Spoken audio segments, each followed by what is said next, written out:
It's August 2nd, 2020, and welcome to episode 41 of the Baby Metal podcast.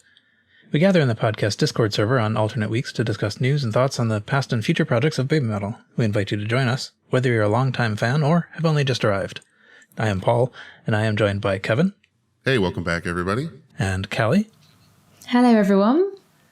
And special guest, Toby. Konnichiwa, everyone. How are you? Excellent. Japanese, I recognized that. Not Dutch. Thanks for having me, guys.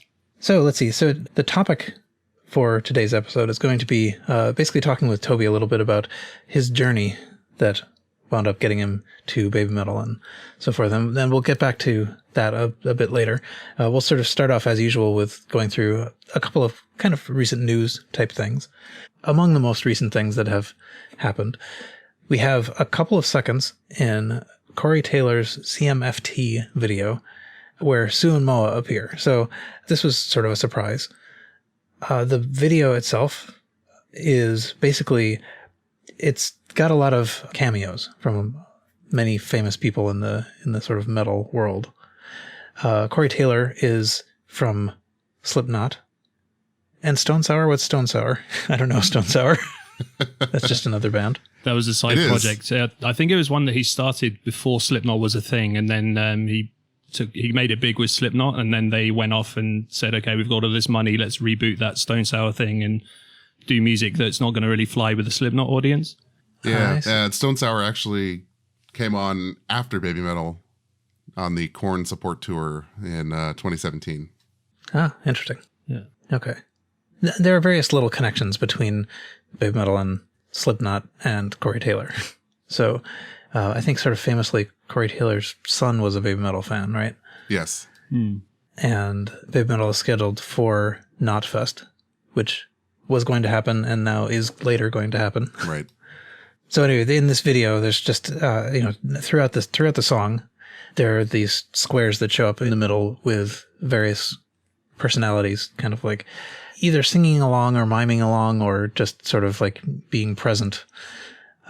And sort of late in the video, we have this, it is basically like a second and a half at 4 minutes 58 is what I have, is the note I have of them just sort of like dancing along, mouthing something that doesn't actually seem like it's the song. No, it doesn't, does it? What's actually sort of funny is it doesn't even seem like what they're saying is the same as what each other, like they're saying different things. I can't quite make their mouth movements track with each other. But it's like they're saying different vowels or something. It is the most adorable fist pump. Yes, it is excellent. Paul, you were also thinking too that I don't, maybe this is tin hat territory, but that they recorded this separately and put them together in post. I was convinced about that for a while, but this fan base is insane. However, through a bit of we are talking about this has got to be like what 40 frames or something. I mean, like maybe not even. There are not many frames to this video. Like 45. Yeah, and so there's I think a couple of frames where you can see what appears to be Sue's shoulder thing bumping up and bending against Moa's arm. So they must have been in the same place. But at any rate.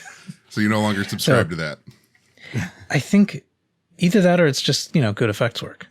But it does kind of look like it could have been Moa and then Sue composited over top because Sue's definitely just a little bit in front.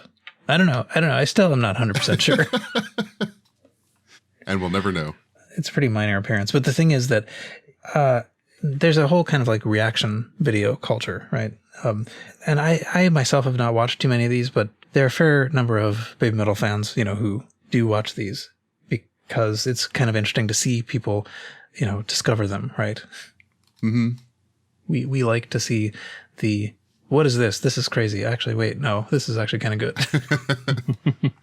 So I've seen a few of these, and largely it's been, people reacting to various versions of Gimme Chocolate or whatever. But there, people do react to other stuff. And so there's a kind of cool little compilation of people reacting to the Corey Taylor video and like coming across this second and a half and going, oh, Baby Metal. Which is kind of cool, actually. I like, there's something kind of neat about the fact that enough of these people kind of like knew who they were. Like, and they're like, huh, okay. So I think the effect was good. My friend Eric posted on Facebook with the animated GIF of those 48 frames or however many it was. And he said, isn't it cool to see Baby Metal with all these legendary rock and metal, gods? And I was like, no, let me just correct that for you. Isn't it cool to see all these rock and metal legends with Baby Metal? Right. Or all these legends, including Baby Metal. Yeah. Yeah, exactly. Yeah, I mean, so I think the effect that it produced is a good one. It's reminding people that they're there by putting them in kind of an unexpected place. I still am not so sure about the song itself. I have to say, it's like 50% obscenity in English, but whatever. Yeah. Well, I'm a big Tech 9 fan, so I was happy with it. I guess I sort of feel like if they could have done something that was functionally the same but in a different song, I would have been a little happier. Yeah, I agree. You know what? I'll take it. I think they're in pretty interesting and cool company. Yeah, I mean, I think I like the project. I just surely Corey Taylor has another song. The song itself, I mean, the C and the T in CMFT are Corey Taylor. It's one of these kind of like egocentric songs that always kind of rubs me the wrong way anyway. I don't know. It's a whole sort of genre of song about like, I am the greatest. Right. That really just kind of bugs me always.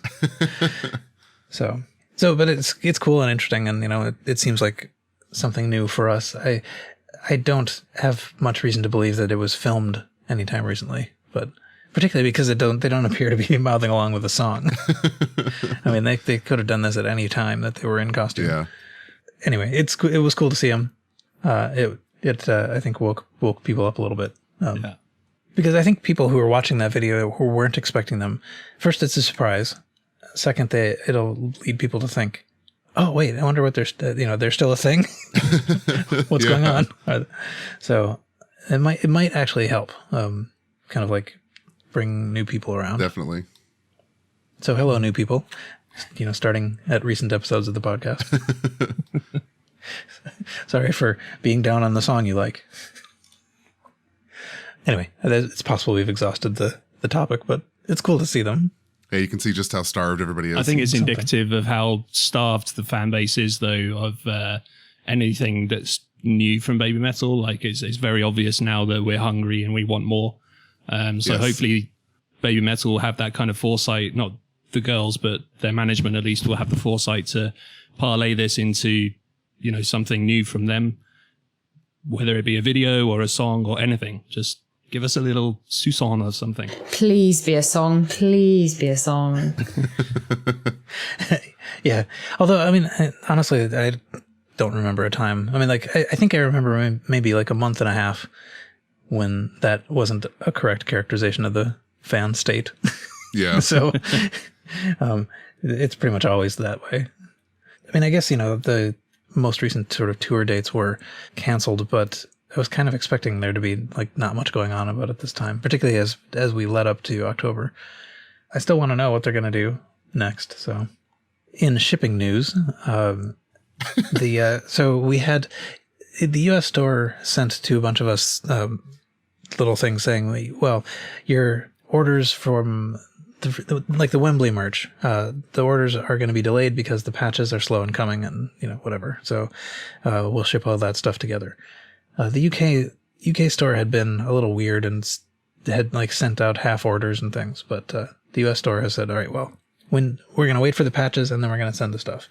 And they've sent something new about the Legend S merch saying, well, we're having some trouble getting the dog colors. So we'll send that when we get it. So I don't know. Maybe we're going to get it all at once. Yeah, what a mess.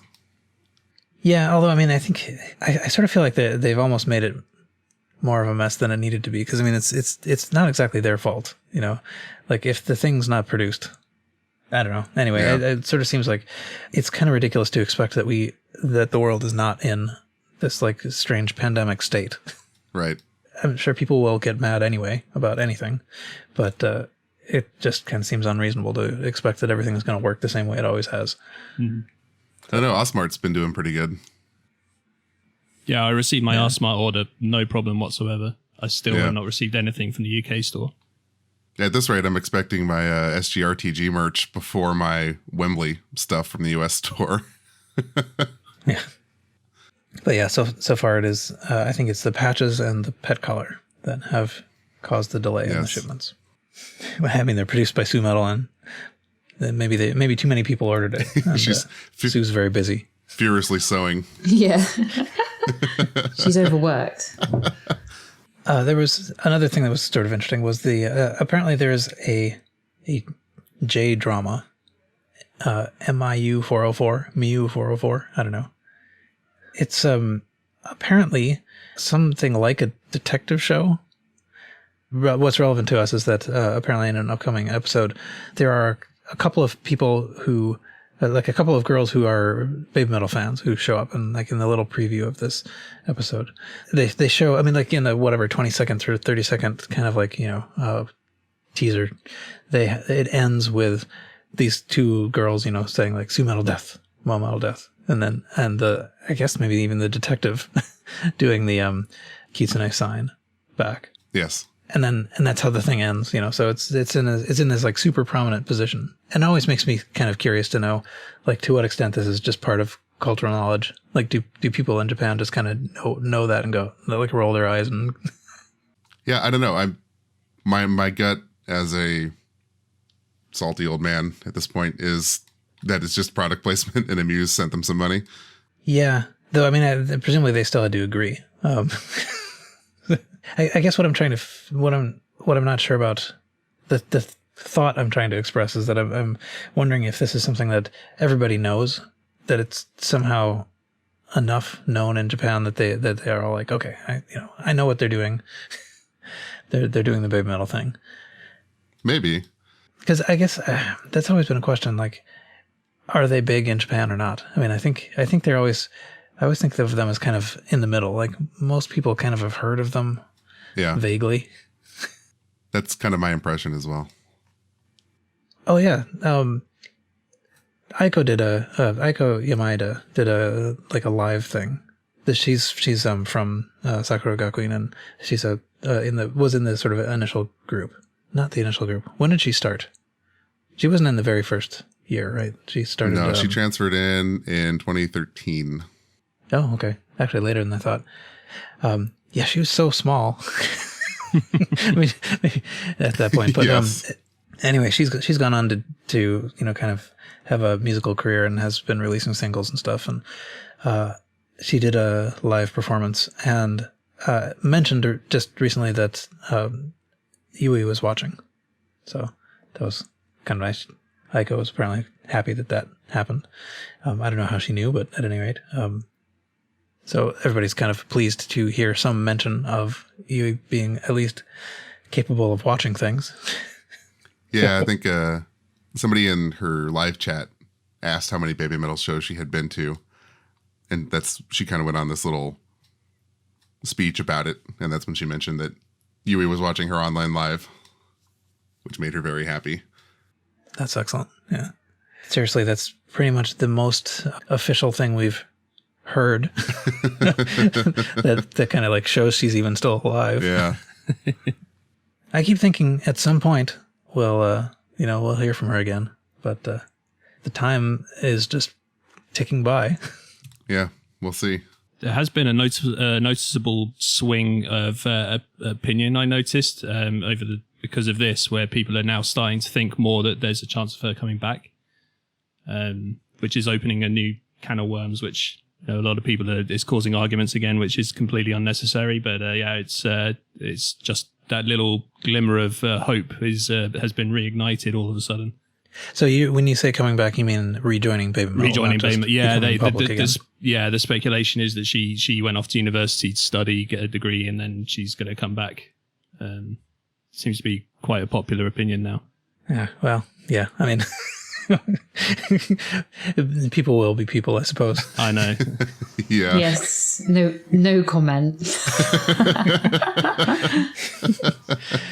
Yeah, I mean, I guess like she wouldn't be done with university by now, right? If she started, if that's what she was doing. No, I wouldn't think so.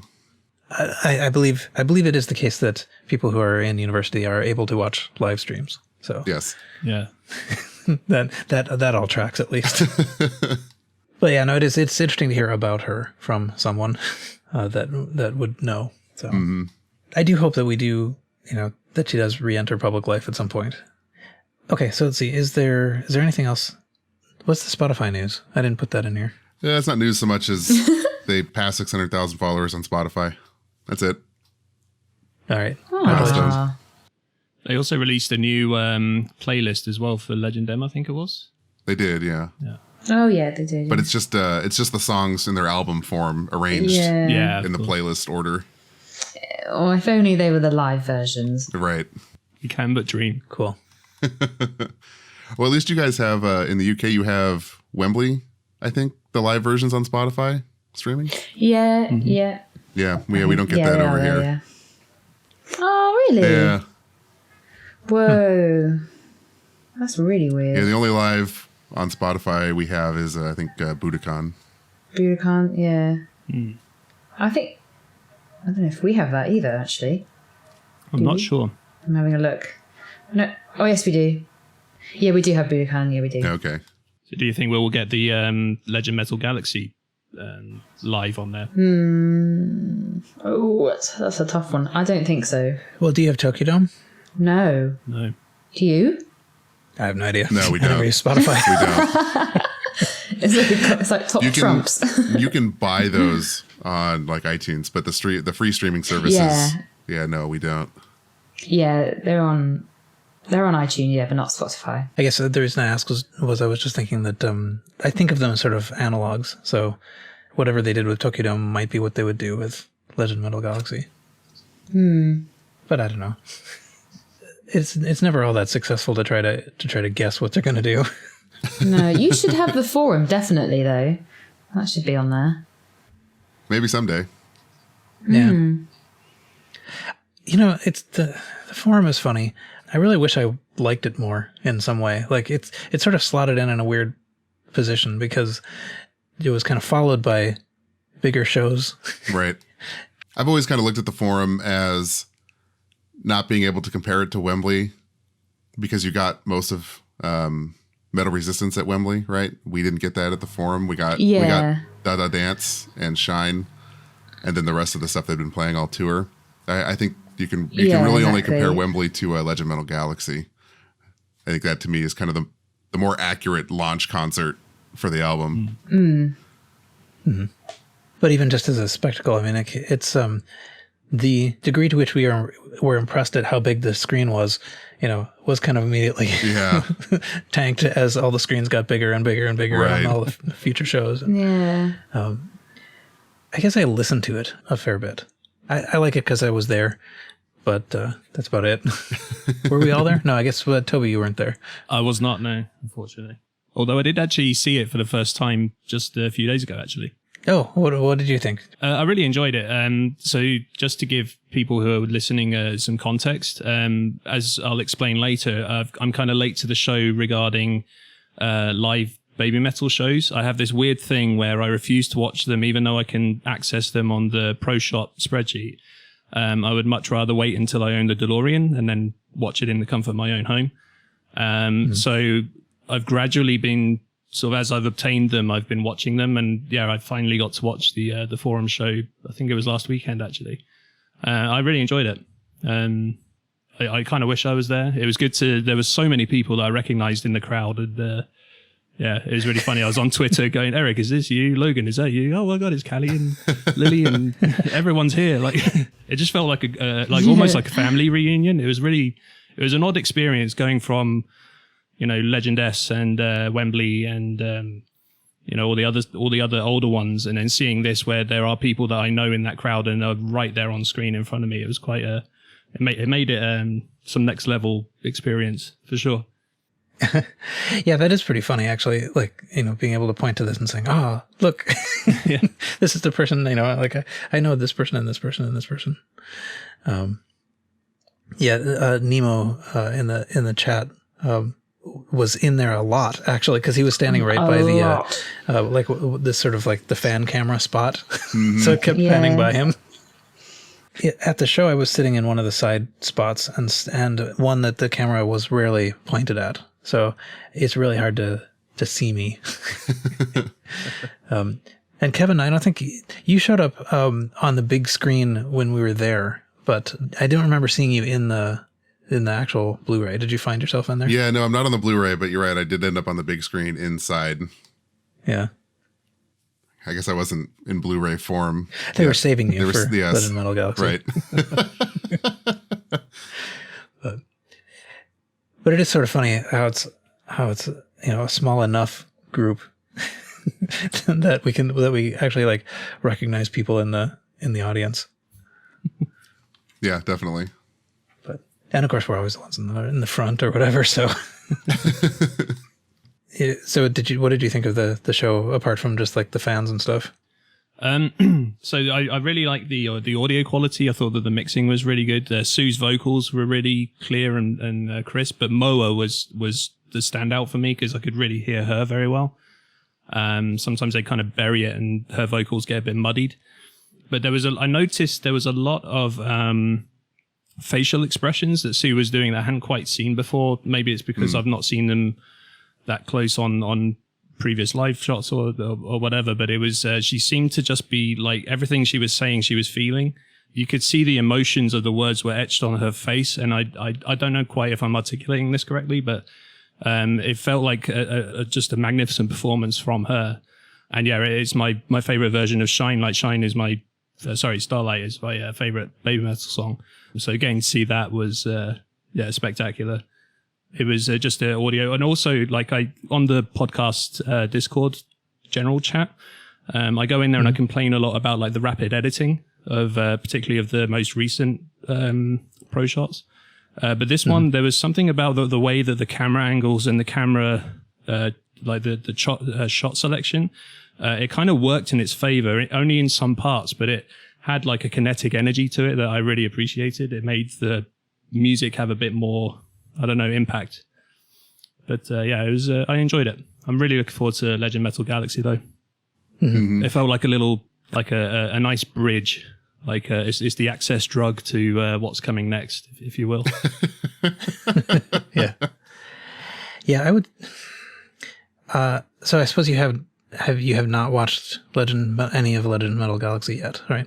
I did watch it on my phone, and because it was on a very small screen, and the screen that is behind the girls was absolutely gigantic, it was basically, I may have been watching ants just performing in front of a strobe light. Like I just couldn't see what was going on. So yeah, when I get the Blu-ray, I can't wait to see that on my big television. But I did see that, and there's a lot of highlights in there that I kind of wish I kind of regret seeing them on the Wow Wow performance, because I would have liked to have experienced that first time around. But of course, we've got BMC to look forward to, so I haven't been deprived of everything yet. But that show, it seems like both nights, but maybe for me, I think the second night is a real sort of example of like over enthusiastic camera cutting.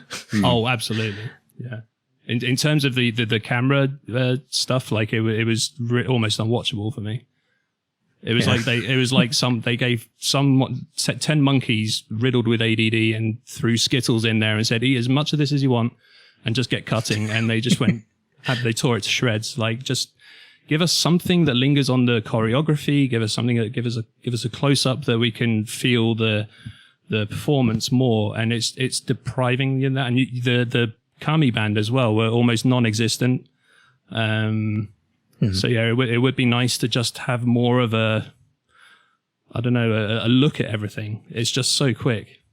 So that's one thing that the forum might have done a little better. Also, the this new one, the World Tour in Japan, I found to be better in that respect. That it wasn't quite as I haven't watched it very much, but they edited it a lot better. Having now seen that, how do you feel about that one? Because I know at the time it was kind of received a lukewarm reception when they announced it. Oh yeah, yeah. It seemed superfluous, Right. as a thing to release. But anyway, okay. So there ends the news item. 600,000 followers on Spotify. A quick note that turned into a 5-minute discussion. Okay, so maybe we can move on to the actual sort of topic of the episode, which is to talk with Toby a little bit about his story, basically, like how he got to BABYMETAL, what the effect of BABYMETAL was on his life, basically. So you're pretty new to the fandom and the community. I think you joined our server maybe 6 months ago or something like that. Yeah, something like that. I think I showed up just before the European tour.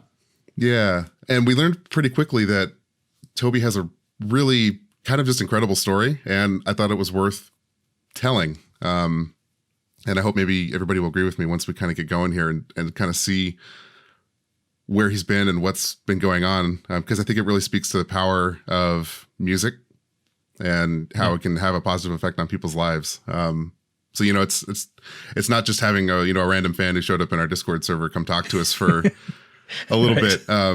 I think he's got a really amazing story. And I hope we kind of do it justice here. Yeah, I'm looking forward to it. It was quite interesting because Kevin said, hey, the way you talk about your past and your history with the band and stuff, it's really interesting. Could you just send us over a couple of notes just to kind of give us an overview of the story so far? I was like, oh, sure, yeah, just a couple of notes. They received a phone book worth of, of text. I really, and that was like the truncated version. I tried to keep it as short and sweet as possible, but like you can tell when I talk, I just ramble and my fingers ramble for me. So yeah, it's 7 pages in our Google Doc. It is. Yeah. We could just start with your beginnings, your sort of early home and school life, and see where it goes. We can prompt you along the way, but I think you know the story as well as we do here. So, well, it all started when I was born as a baby. We're going that far back. So I'm the oldest child of 2. When I was 9, my brother, who's 7, he had brain cancer. It was a very rare kind of tumor. There was basically the conditions of him surviving any kind of operation were slim to none. And he went through it and came out of it, and he's still alive today. He's one of the longest surviving patients of that condition. Wow. But it left him with some sort of minor brain damage, let's say, which meant that my parents' attention was constantly on him. So while all that's going on, my parents had split up when I was a child. So my dad had remarried to a woman who was slowly dying from multiple sclerosis, and my mother had remarried to a guy who was not particularly pleasant to me, let's say. So I kind of escaped into my own world, if you will. I had like a few friends at school where we would play Dungeons and Dragons. And I would watch things like the Ninja Turtles. Like that was my favorite cartoon growing up.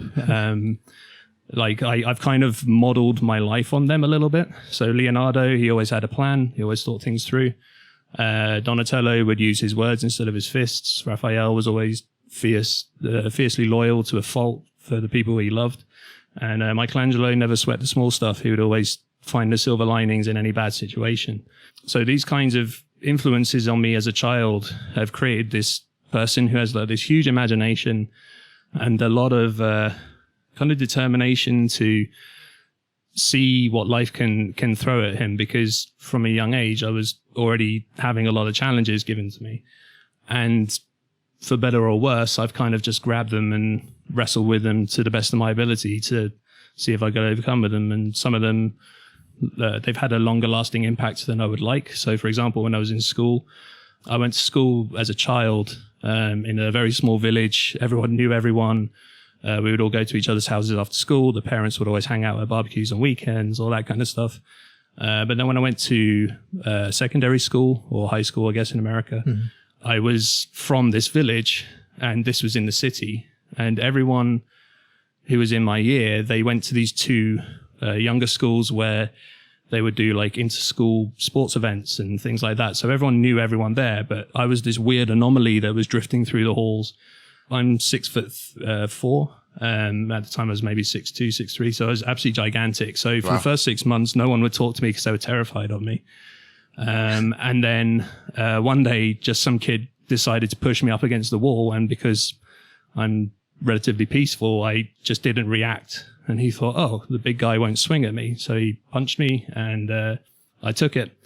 And then he was like, okay, from now on, you're at the top of my hit list. So he basically made my life a living hell for several years until I decided it was the first year of GCSEs, which is our kind of like high school diplomas. I think that's what you call them in America. It's basically like the final exams that get you into college, university, and stuff like that. And yeah, I basically was like, okay, things at home are not great. Things at school are not great. I basically just need to get out of here because I'm probably not going to survive, like either by my own hand or something is going to, like, it was getting to the point where people were pulling knives on me and stuff. Like things were just getting really dangerous at school. So I just decided to bounce. And at the age of 15, I just immediately, I don't know how, I can't even remember now how I got the job, but I went straight into work and pretty much have not stopped since, apart from, as you'll hear later, a hideous period of unemployment. But yeah, that was basically my teen years, or at least the beginning of my teen years, was spent just trying to put up with all this stuff around me that I had no, or felt at the time I had no power or influence over, in terms of being able to prevent it from happening to me. So it left me very insecure. I had no self-esteem, no self-confidence. But I always had my imagination. So I was always happiest when I was with my friends playing video games or comic books, or I would always be writing stories or playing Dungeons and Dragons, as I said. And yeah, that just kind of opened my mind to things that have a theatrical nature, let's say.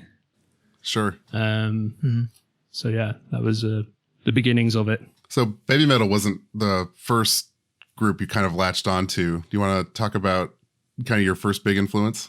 Sure, yeah. In 1997, an album was released in America that got a lot of media attention because it was a band that was quote unquote controversial, and the record label was owned by Disney.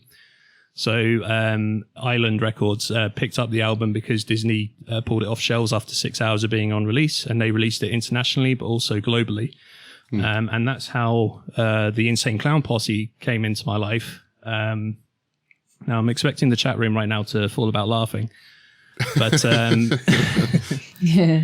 their music is on face value, it's very difficult to even hit the play button on it, because they rap almost exclusively about serial killers, violence, gang life, street life, and basically just lots of upsetting content. They're a horrorcore artist, so they make what could be the equivalent of a horror movie in rap music form. And at first, I was really into horror movies as a child. Well, not necessarily as a child, but definitely as a teenager. And the music was, I was drawn in by the sort of violent content, but I was taking it on a theatrical basis. And almost immediately, I could see behind the words that there was actually a very strong positive message behind it. Again, laugh all you want in the chat room, but it's there. The message is basically one of if you're someone who feels they're alone because they're being oppressed or they're bullied, or you feel like the world doesn't understand you. Basically, the music of Insane Clown Posse is attempting to pull all these unique people together and show you that you're not alone. They call their fan base juggalos. Juggalos are very strange, let's say. They've got, I like to say they've got a heart of gold but a nickel brain. Like they basically, I'm speaking out of school here. But yeah, a lot of them look at the face value of the ICP stuff, so the violence, the reckless behavior and all that kind of stuff, and they take that to heart and they revel in it and they celebrate it, and it's sometimes great. Some of it can go very, very badly. I think genuinely deep down, everyone is a good person.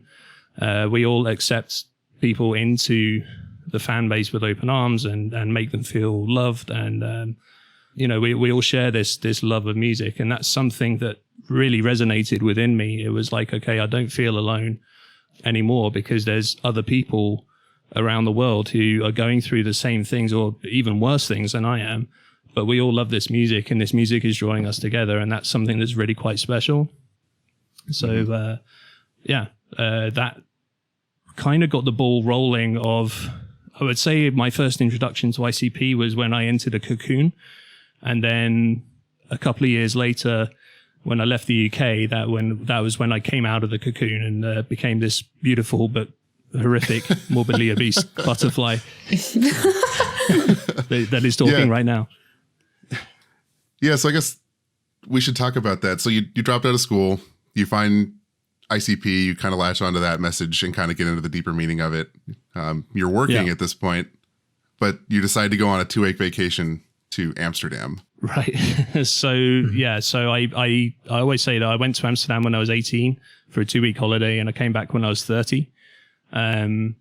Basically, I was just, at the time, I think I was working in a restaurant, and I just hated my job. I hated having to deal with grumpy customers. I've always hated having to deal with, staff who also can't stand being there, so they take it out on you when you're in the staff room, let's say. Mm-hmm. And a friend of mine was living in Holland at the time, and he's like, come on over, we'll do, a 2-week holiday. And you just hit the reset button, like come and chill out and all that kind of stuff. Now, I will say straight away, I am not into marijuana, which everyone assumes, oh, he just went there and smoked for 12 years. It's like, no, I swear that did not happen. There is a lot more to that country than just that. It's funny, it hadn't actually occurred to me at all. But you're right. Marijuana and the color orange. Yeah, exactly. Right. And yeah, it was quite an eye-opening experience, really. It was, how to describe it. So basically, when you live in your own country, you are subjected to a media bias that country wants to portray about themselves, whether it's, there's an enemy outside and they're trying to attack us from within, or this is our way of life, so this is the way it should be. It's superior to that over there.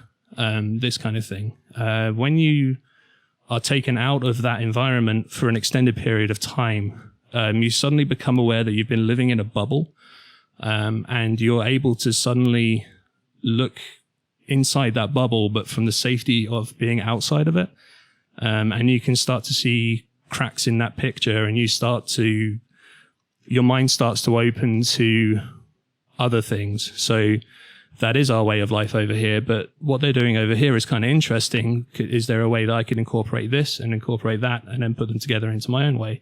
Or my social circle has this opinion or this path of thinking to handle these kinds of situations, whereas these guys over here, they're talking about something really interesting, about something that would never occur to me. Maybe I should listen to them, and then I could feed that back to these guys. And suddenly, like that, you realize that there's just this huge world out there that's beyond your front door, and you can assimilate as much of that or as little of that as you like into your life. And I just was addicted to it. I wanted to feed on it, and I happened after 2 weeks. My friend said, "Well, do you want to go back with some money, because we need someone to come into the office and do some data entry for 6 weeks?"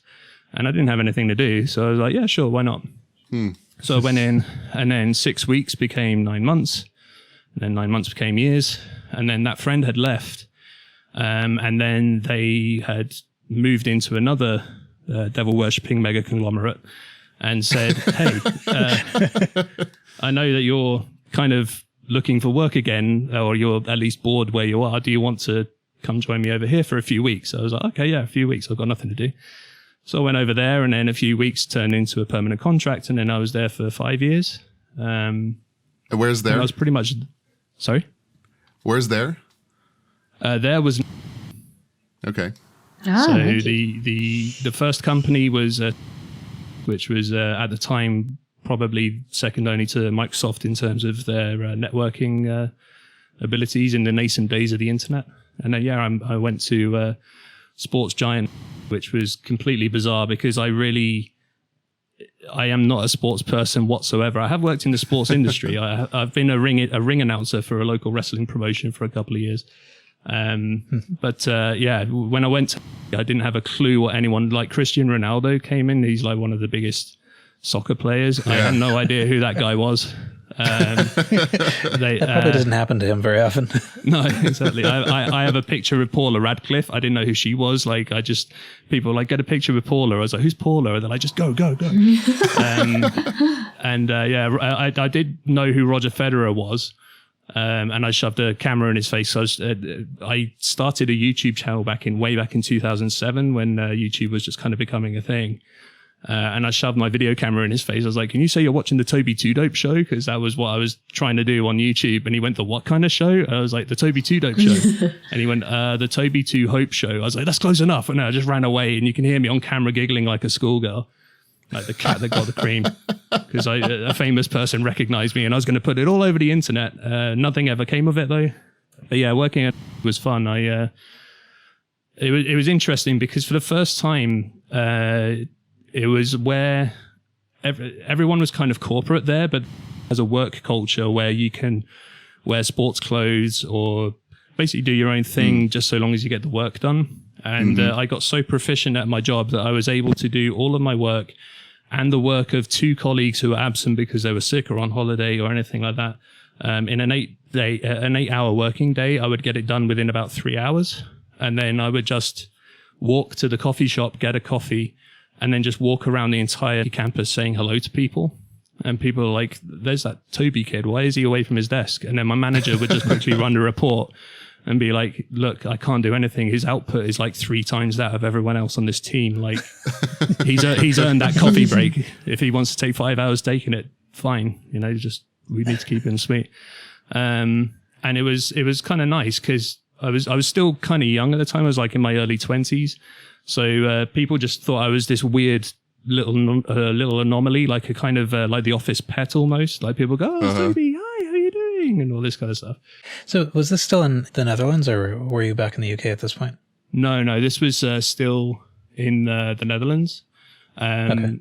But it was a bit of a party. But then in 2009, they decided that they were going to decentralize my whole department, which was, I think, 83 different employees at the time. I was responsible for the territories of France and Austria. And they said, okay, we can offer you a severance package, or you can move with the job back to the country, or you can find something else within. I was like, okay, I'll take the severance package, please. And they're like, that's going to be a significant amount of money. We would rather you don't do that. So I said, okay, I'll move with the job. I'll move with the job to another country, please. And they're like, that will also cost us a lot of money. We would rather you don't do that, please. So I said, okay, wow. I guess I'll look for something else here. And I couldn't find anything. I just did not want to do anything there. And like I said, I was only supposed to be there for 2 weeks. And at this point, I think I've been there for 9 years. And I was just like, okay, where do I go from here? Do I go back to the UK? Do I see where the next adventure will be? Like, what do I do? And then there was, I don't want to go into it because it's way off topic, but there was basically some legal shenanigans that they tried to screw a lot of people out of money that they should have been owed in their severance package. And I rumbled it and said, this is not fair. And then they said, okay, well, you're right. So we'll give you a golden handshake basically to go quietly. And then at that point, my friend, he said, you know, you've always been making like movies with your camera and stuff since you were a kid. You've got all these crazy VHS tapes of, you as a teenager and your mum's Indiana Jones and you are the boulder rolling down the hill behind her and all this kind of stuff. Like, why don't you take that money you just made and start a film studio? And I was like, all right, I've got nothing else to do. So, I ended up at the Chamber of Commerce, and an hour later and some scribbling on some forms, I was in charge of a film studio. It was crazy. Well, what was it like pivoting from corporate life to kind of running your own business? So first of all, I was way out of my league. I had no idea what the hell I was doing. So I made a lot of, let's say, critical errors. I was doing lots of cool stuff. I was able to travel the world. I did a lot of travel documentaries. So I went to America, to Canada, New Zealand, Kenya, Singapore, all over Europe. I had a blast doing it. I was also doing things like corporate coverage and music videos for local bands, and there was a film school that was just down the road from me as well, so I'd go along and either rent them my equipment or just show up on set and just help out in any way that I could.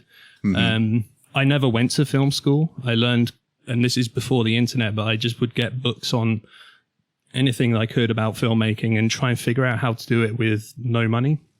Sure. And for the most, so I was always down the DIY store with pocket money to make, camera rigs. And, I'd go to the makeup counter and do like special effects makeup using, chin putty and all kinds of crazy stuff. So I learned how to edit with 2 VCRs before I got an iMac that did it for me.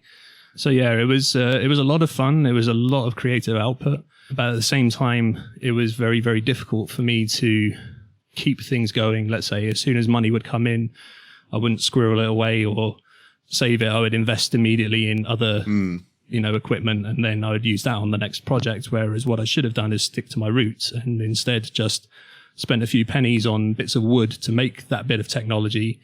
And then if it broke, I could just go and build a new one in 5 minutes. But if I was spending $9,000 on a Steadicam rig, and then that broke, I would have to wait weeks or shut down production entirely on a project just to, get that bit of equipment back. So, I was naive. And after a few years, it didn't help as well that I think it was in 2011, the Dutch government changed, I think it was. And basically they slashed the funding for the arts. And I thought, okay, if they're not going to give a Dutch person any money for their film projects, they're definitely not going to give me a Buitenlander, is basically the Dutch version of the Gaijin. They're not going to give me any money. So what do I do here? And that was when I decided in 2012, in January, I came back for my 30th birthday. And I saw a lot of friends and family, and it was a great night. But everyone was saying, when are you coming back? And it kind of dawned on me that even though I'd been over there for 12 years and, having this great time and this great life, people over here kind of were still thinking, well, he's been on holiday for a long time. Isn't he back now? Like, people were confused by that. And a lot of people said, we'll stick by you. If you come back, we'll get you on your feet. We'll put you up and all that kind of stuff. So that kind of convinced me to come back to the UK. And that was when I realized to my horror that what people say may not be what they mean. So after 12 years in Holland, you go back for your 30th birthday and you decide to stay. Yeah. What was that like? Were you able to find work? This is where the story takes a dark turn. So basically, I came back and I was able to pay 9 months rent up front for my apartment.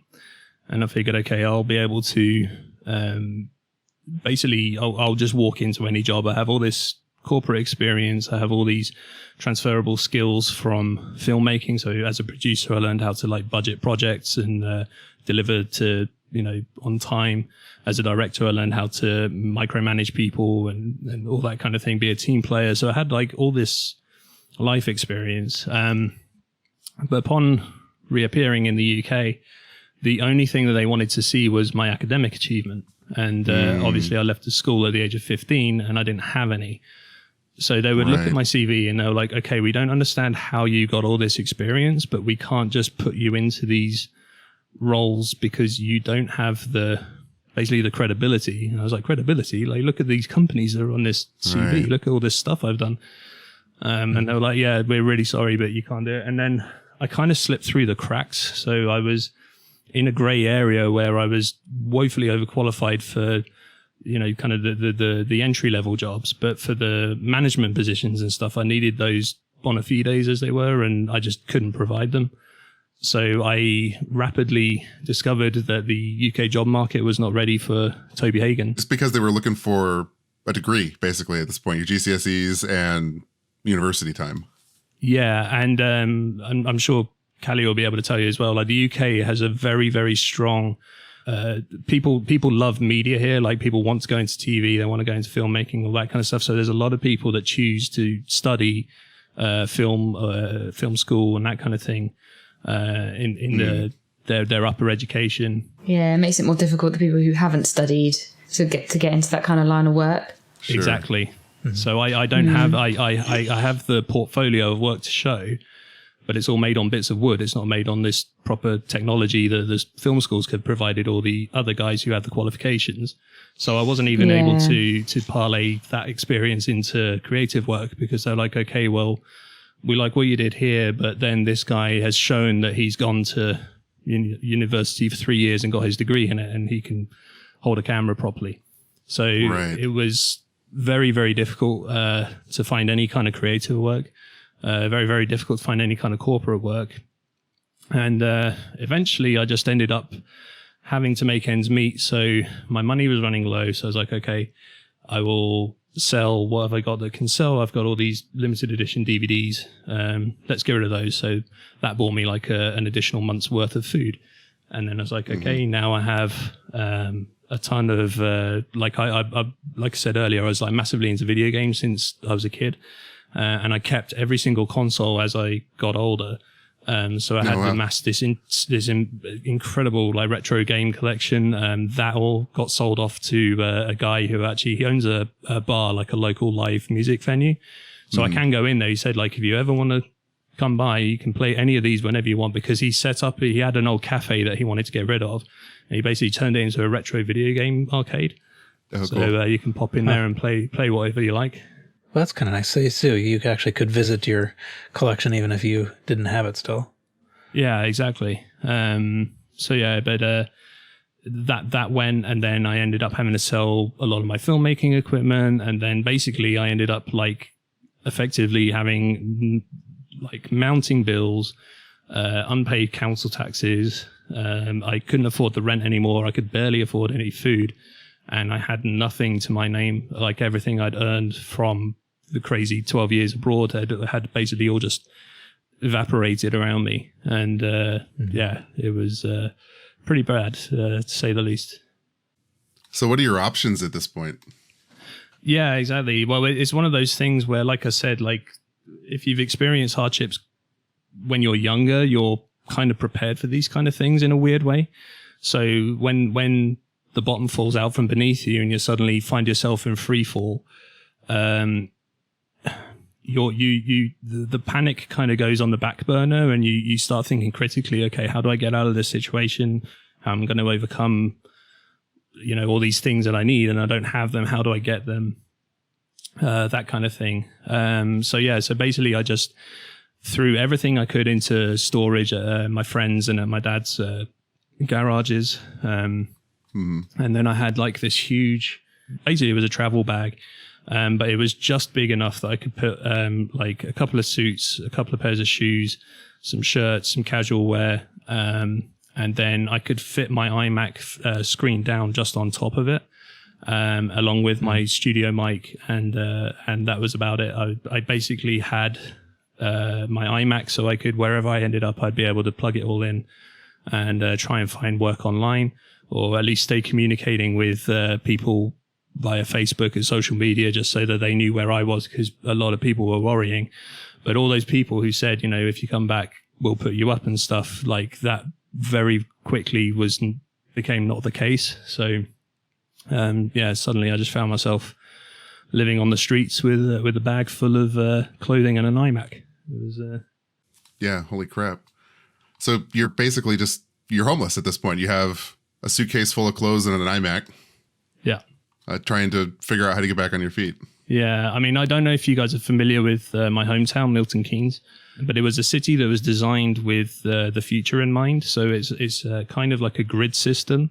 And then within those grids are individual housing estates that have their own doctors of surgery, their own shops, their own community centre, all this kind of thing. And there's a lot of parks in those areas, but to navigate your way around the city, it was designed for the car, which is why they have this grid system with all these gigantic, like 2 or 3 lane roads. but they also wanted people who had like bicycles. They kind of made it with health and fitness in mind. So they created this huge, elaborate network of cycle paths. And to prevent accidents, these cycle paths go under the main roads.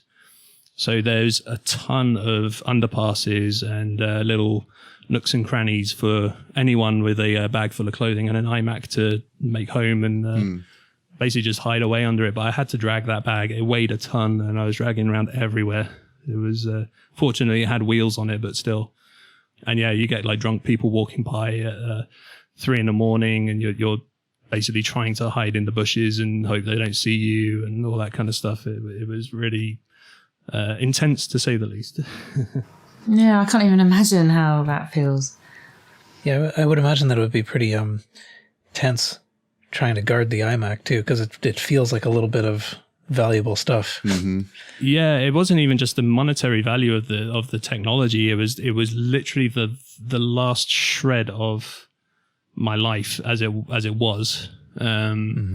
I had all my film projects were all saved on the hard drive, all my music projects. We haven't talked about my music yet, but we'll get there in a second. It basically anything that was me, I felt was all saved onto this machine, and that machine almost became, if I was Rick Grimes in The Walking Dead, like my iMac was Carl, like I was basically just trying to defend it from walkers and from crazy hillbillies. And yeah, it was quite the experience, just trying to make sure that I had it within my sight at all times. Right. Yeah. Did you have a cell phone or anything too? Yeah, so I had a cell phone, and I can't even remember what kind it was, but it was the first, just before I left Holland, I had a BlueBerry, which had like the little clicky clacky keyboard on it. And then when I got back to my country, when I got back to the UK, a friend of mine was like, "Oh, here, you can try this." I was like, "What is this?" He's like, this is an Android. And I'm like, "What's an Android?" And I had to basically, I don't know if you've seen Jay and Silent Bob Strike Back, but there's a line where he's like, "What the fox is the internet?" It was literally that. Like, he had to explain to me how a touchscreen worked and how to get on the internet and all this kind of stuff. And I was like, "This is the future." And he's like, "Don't get excited. It's a really crappy phone." But yeah. So yeah, he helped me a lot there. He was able to get me a small data plan and get me that little contract thing. And he's like, whenever you've got money, just pay me back what you can for the phone bill. But it was very insignificant. Like it didn't matter much. But yeah, he was one of the guys who helped me with putting my stuff away in his garage and stuff. And when I could, I would be able to stay over at his place. But he had 2 children. One of them was fresh out of the oven as well, so it was difficult for me to basically just be in that environment. Right. So help me understand the timeline. It sounds like in like a year or so, you went from living in Holland, starting your own film production studio, moving home, and then like a year or so goes by and suddenly you're living on the street? Yeah, that's pretty much. It may have even been a bit quicker. Let's see. I moved back on the 4th of June, 2012, and I think it was May 2013 that I was pretty much just bouncing around on people's couches or hiding under underpasses. So it was trying times for sure. What was the hardest part about being homeless? I mean, like I said, I'm a large guy, so being hungry wasn't actually a worry about that. Like, my body is designed to feed itself. I've got a lot of weight to shift. But yeah, it was probably just the perpetual fear of at any moment, like someone could just come pouncing out of the shadows and take your life. And there's nothing you can do to stop it. I like I said, like, I was very protective of my iMac, but I would rather throw that to them and say, "Take this and leave," than, have someone do something hideous to me and leave my body in the bushes. Like, that's no fun. Yeah, of course. So it was very difficult to, I mean, you the other thing as well is you almost are, when you sleep, you're not asleep. Like, that expression, like sleep with one eye open, it is almost like that. Like, you're basically, your eyes are closed, but you develop, like Wolverine, you get like these heightened senses where you just hear a snap of a twig somewhere 5 miles away and you're like, "What was that? What is that?" Like, you're just expecting ninjas to attack you all of a sudden. Like, it's your body is just perpetually tensed up because you just don't know what's going to happen at any given moment, and you need to be ready for it. And like I said, when I was in high school, to this day, I have never swung my fist to injure someone. I've never hurt anyone. I draw the line at mosquitoes. Like I'll take a mosquito out, but anything else, like, but yeah, I just don't want to hurt anyone or anything. And I know that unfortunately we are in a world where there are these things that do want to hurt you, largely through no fault of their own. We'll come to that again later. But yeah, it is dangerous when you don't have those creature comforts and those defenses of 4 walls around you that are yours. Right. So you're homeless. You have your iMac. You have a cell phone. You're couch surfing, sleeping on the street. Yeah. With one eye open. Sleeping on the street. And you start an internet radio show? So yeah, I do need to Tarantino this a little bit and go back to Holland, because I need to introduce another personality of mine. So in 2010, I was working on this low-budget horror movie, and there was a young guy who he was the sound guy who would hold the boom mic, and we were rapping and we were going to have a rap party. He's like, "Oh, I can't be here. I've got a band rehearsal." I was like, "You're in a band? What do you play?" And he's like, "Oh, we do like Slipknot and Korn covers." I was like, "You do Slipknot and Korn covers? Can I come?" And he's like, "Yeah, but there's a rap party here." I was like, "I know, but Slipknot and Korn covers, like, I want to go." And he's like, "Okay." So I joined him, and he was 19. He just graduated from a school in Holland. But the other guys in his band were 17 and 18. So they were still in the school. So Robin was this guy's name. He rocks up with this, I think I was 26 at the time, this gigantic guy with a beard, doesn't speak a word of Dutch. And he's like, "Hi guys, can I come see your Slipknot and Korn covers, please?" And then they're like, "Okay." So they were doing it, but they didn't have a vocalist.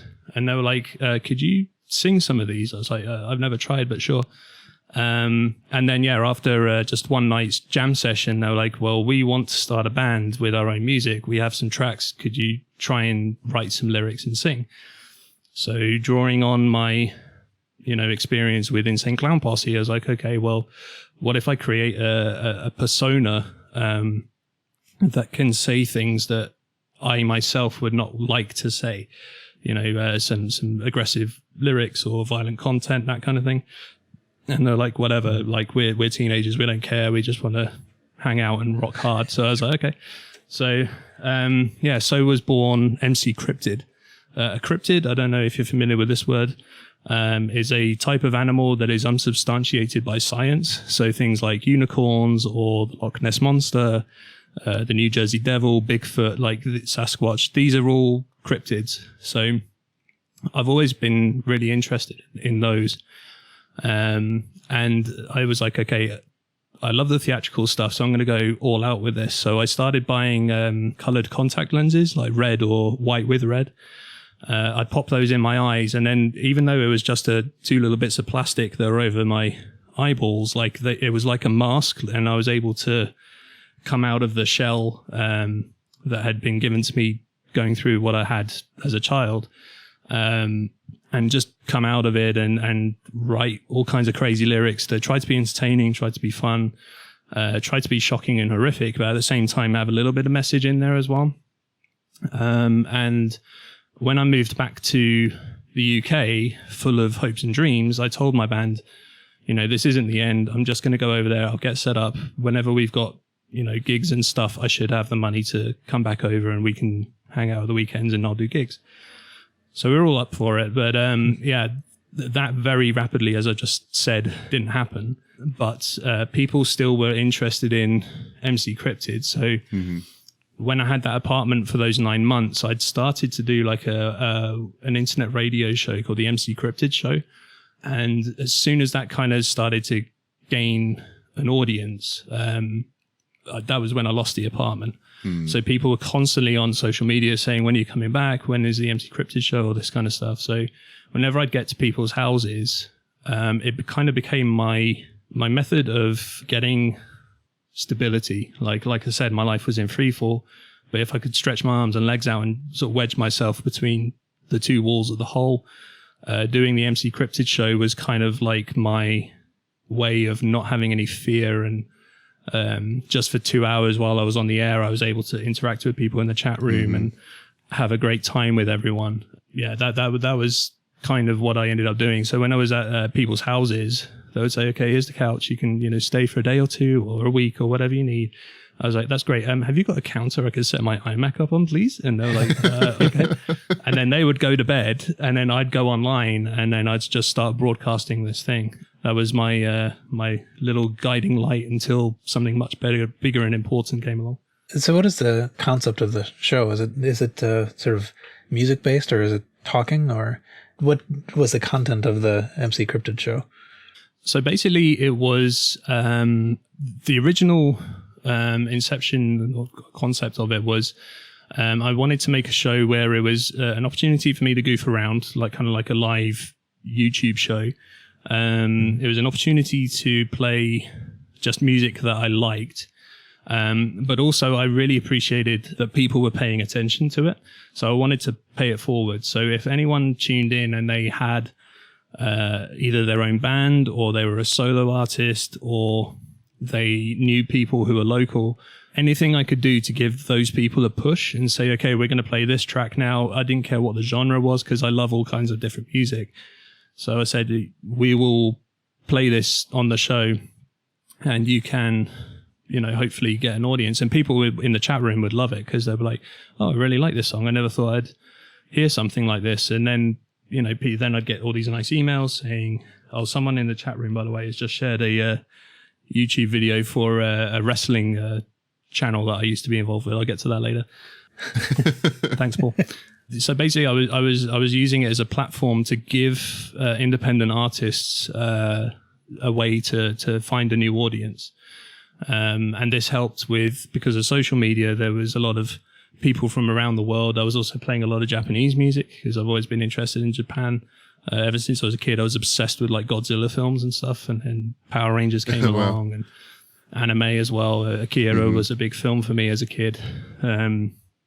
So yeah, it's I was always interested in that kind of thing as well. So it was a bit of a melting pot of comedy, music, and just chat, basically. Just giving people in the chat room a place to hang out on a whatever random night that I was broadcasting, and let them, just enjoy themselves. And I sense that we're slowly turning around into meeting BABYMETAL. Yes, indeed. Because this is why we're here. I've been talking for an hour straight about all this elaborate backstory to get to this moment. It's super interesting. It's fine.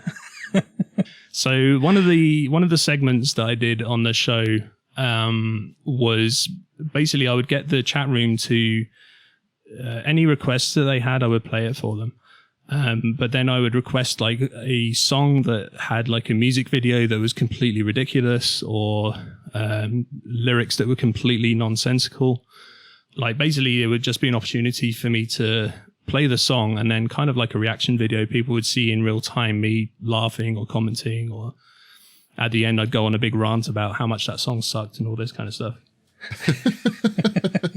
And one day a listener from Australia, and this was I think the 27th of February 2014, he's like, oh, you play Japanese music? You should check this out. You'll love this. You're just going to tear this thing to shreds. So I was like, okay, drop the link. So he sent the link over, and then I opened it, and up pops BABYMETAL, Gimme Chocolate. So I waited for the song that was currently playing finished, and I said, okay, right, it's time to mock this song. This is submitted by, I forget his name now, from Australia. This looks like a brand new song. It's only been out a little while, but this is a Japanese group called BABYMETAL, and this is Gimme Chocolate. Click. And then the music video played, and I wish I could remember verbatim what happened, but I just remember being transfixed and not saying a word. I was just completely, I can't even describe it. It was like I was seeing a glimpse into another world. Like someone said, oh, here's this, did you know aliens exist? And this is there. And I was like the first scientist to discover this alien life, and I had to tell the world about it. So I sat there completely quiet. I was probably smiling like a complete idiot, but I didn't laugh. I didn't make any comments. I didn't criticize it or anything. And then the song ended. And suddenly I realized there was nothing on the air. I was completely in silent, and I was like, "Oh, we're gonna go again." And I just clicked play again and started the song. And just like my eyes were like saucers. I was just, "Oh my god, this is amazing." And then I let the song play through a second time, and then I hit the pause button, and I was like, "I got nothing. Like, BABYMETAL is the greatest band I have ever seen," and that was it. That song became a staple for every single episode ever from that point on. Sometimes I play it twice. I loved it so much. It was one of those right place, right time, right kind of moment kind of things. And then I discovered as well on their YouTube channel, they had like IDZ and Headbanger and like all these other songs. And every new little taste that I got of the group, I was just like, this band is so amazing. Like how could people look at this and think that this is something to ridicule? Like, this is just so... It looks like three children are just having a blast, and what could be more amazing than that? Like, I loved it. Yeah, although I think it is sort of part of their image, I guess, to be, at first sight, something to ridicule, and then deeper. Yeah. There's a shock attempt, I guess, that they're going for. But yeah. I mean, I totally understand why people would point and laugh at it, but for me I just couldn't see it from that angle. Like, it was just it was just so refreshing is the only way I could describe it. It was brand new and had that new toy smell when you rip something out of the packaging and you inhale it before you've actually touched it. It's or a new book, it was I don't know, it was just an experience, and they've not failed to deliver on that experience. I can sort of identify with that idea that it sort of reveals that there can be new things, like this hasn't been done before, and actually it works. Yeah. And while you're reveling in Gimme Chocolate doing your show, you're still homeless, right? You don't know maybe where you're going to sleep the next day, right? Yeah. So I think most of us have some sort of experience of going down the foxhole and going through all this, and I'm sure it's very different for you. So what were your first couple of days like after this person shared Gimme Chocolate with you? So after that, I had like I said, I had those 3 music videos, and I was trying to find other stuff out about them. But everything was in Japanese. I couldn't understand. Right. So it was very difficult for me to make sense of it. I just knew that it was something that was special to me, and I wanted to just dive in as much as I could. But obviously the situation in my life at that time prevented that kind of thing from happening. I couldn't go to someone's house and just sit there for hours on hours reading everything and translating everything. Right. Like I would have to find work and find somewhere to sleep if I had nowhere to stay. But yeah, I was just rapidly becoming addicted to it, and I needed to hear more. Mm-hmm. I would say it was a slow burn until I got hold of a friend of mine who I had actually turned on to BABYMETAL. I was like, you need to check this out. He downloaded their first album. And then he was like, here, I know you can't buy this album yet, but here's MP3s, just enjoy this stuff. I'm not really feeling the album, but I know it's for you.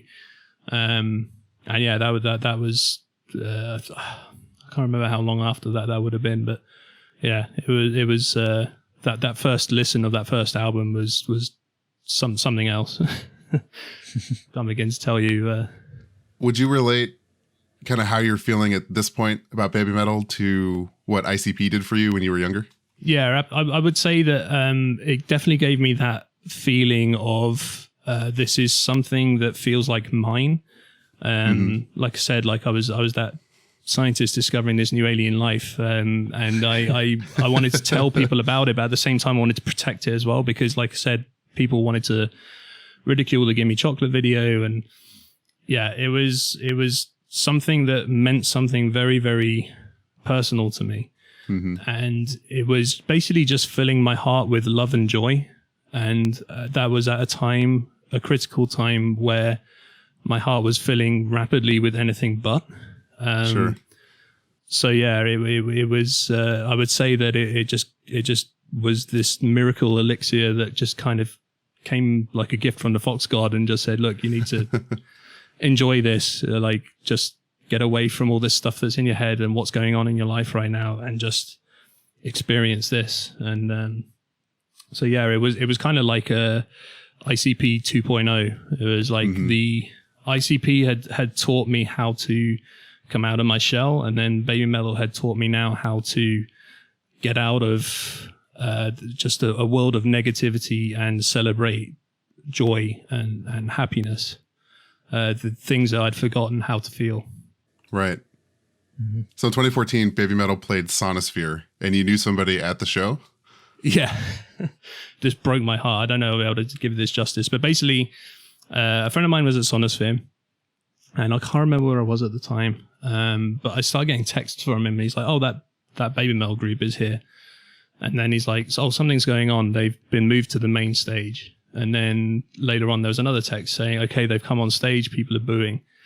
Then about another 30 seconds passed. He's like, this sucks. I'm out of here, all this kind of stuff. And then a couple minutes after that, he's like, then I start getting like the change in tone in these texts, and it starts spiraling more towards elation.